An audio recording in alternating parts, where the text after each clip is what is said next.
Tulisan ini lahir pada tahun 2022, sebuah cerita tentang dunia maya yang sakitnya nyata.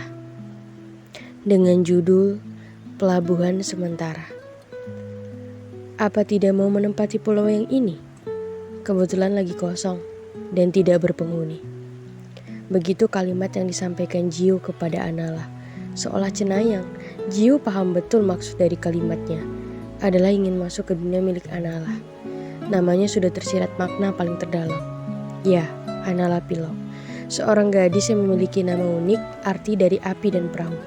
Sedang api yang dimaksudkan adalah karakter dasar oleh dirinya, penuh amarah dan segala macam bentuk temperamen. Sementara perahu menjadi satu-satunya teman diri, wadah yang selalu menemani. Dan dunia ini adalah media sebagai tempat berlayar untuk mengarungi kehidupan. Begitu seseorang datang kemudian menawarkan pulau sebagai tempat sejenak pengistirahatan. Malam menunjukkan pukul 10. Kata para remaja adalah waktu pembuka untuk menuju segala macam bentuk gangguan pikiran. Ya, overthinking. Seolah kata wajib yang disandangkan bagi mereka yang sedang mengalami masa sulit. Kepala yang hampir pecah akibat menumpuk segala bentuk ingatan dan prasangka apa di masa depan mendatang. Ketakutan yang padahal belum tentu menjadi tujuan. Semuanya dilalui dengan segala macam bentuk pilihan. Jiu yang malam itu hadir malah menggeserkan jadwal Anala untuk menyelami masalahnya. Mereka sebenarnya sudah kenal sejak 2 tahun lebih belakangan. Hanya saja tidak ada interaksi yang benar-benar mendetail di antara keduanya. Namun malam itulah awal mula kedekatan dirajut sebagai tali yang sudah ditakdirkan. Jiu paham betul bahwa selera humor Anala sangat receh kata orang-orang. Hal yang sederhana pun dianggap sebagai sesuatu yang besar. Beberapa bulan lalu, fenomena sosial media sedang mengangkat isu ayang. Segala macam kreasi para kreator keluar dari bentuk meme lucu. Anala ingat betul meme favoritnya hari itu. Begini, tetap mengoleksi meme ayang meskipun tidak punya ayang. Status Anala yang masih sendirian sengaja mengambil perhatian dari khalayak ramai, seolah-olah kode bahwa dirinya sedang mengumumkan status jomblonya yang sudah lama bersendirian.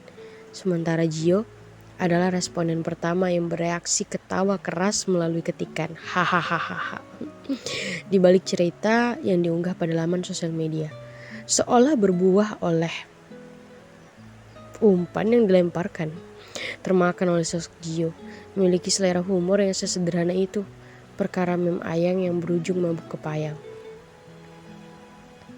Meme ayang sebagai pengantar keduanya bermula asing yang kemudian menjadi saling. Mereka mulai saling mengingat satu sama lain terkait rotasi waktu 2 tahun lebih sebelumnya. Mengenali satu sama lain di balik unggahan cerita pada laman sosial media. Tertawa dan Gio yang mulai membenarkan bahwa hubungan keduanya sudah masuk dalam radar satu frekuensi alias nyambung dan terhubung. Selain memiliki beberapa hal yang disukai adalah sama, menarik lainnya adalah tentang tanggal lahir Gio pada 2 November, kemudian juga Anala. Angka 2 yang diikuti 5 di belakangnya. Bulan yang sama tapi berbeda rasi bintang di antara keduanya. Membahas hal-hal yang memang sesederhana itu.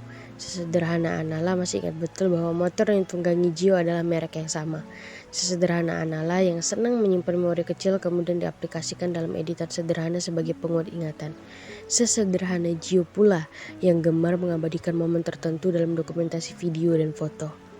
Mereka sadar interaksi yang dilakukan kini sudah semakin dan sangat dekat. Padahal lupa bahwa mereka berlindung di balik akun anonim satu sama lain yang bahkan tidak tahu siapa nama sebenar pemilik akun tersebut. Namun yang membuat keduanya seolah menunjukkan ketertarikan adalah kiriman aktivitas satu sama lain yang tersimpan dalam ruang obrolan. Dokumentasi wajah satu sama lain yang berujung pada pencocokan. Bahwa wajah oriental yang mereka miliki seolah yakin keduanya adalah takdir dari Tuhan yang telah mempertemukan. Sampai keduanya juga tidak sadar bahwa setiap hari mereka selalu bertukar pesan. Ya, setiap hari. Kalau kamu risih, bilang ya, biar aku lanjut berlayar lagi, ucap Anala. Kemudian Anala dibuat kepalang oleh respon yang diberikan oleh Gio. Seolah paham betul maksud dan tujuan pesan yang dikirimkan. Apa tidak mau menempati pulau yang ini? Kebetulan lagi kosong dan tidak berpenghuni. Keduanya benar-benar hanyut dalam permainan kata yang padahal mengartikan beribu makna dengan pesan yang teramat berbahaya.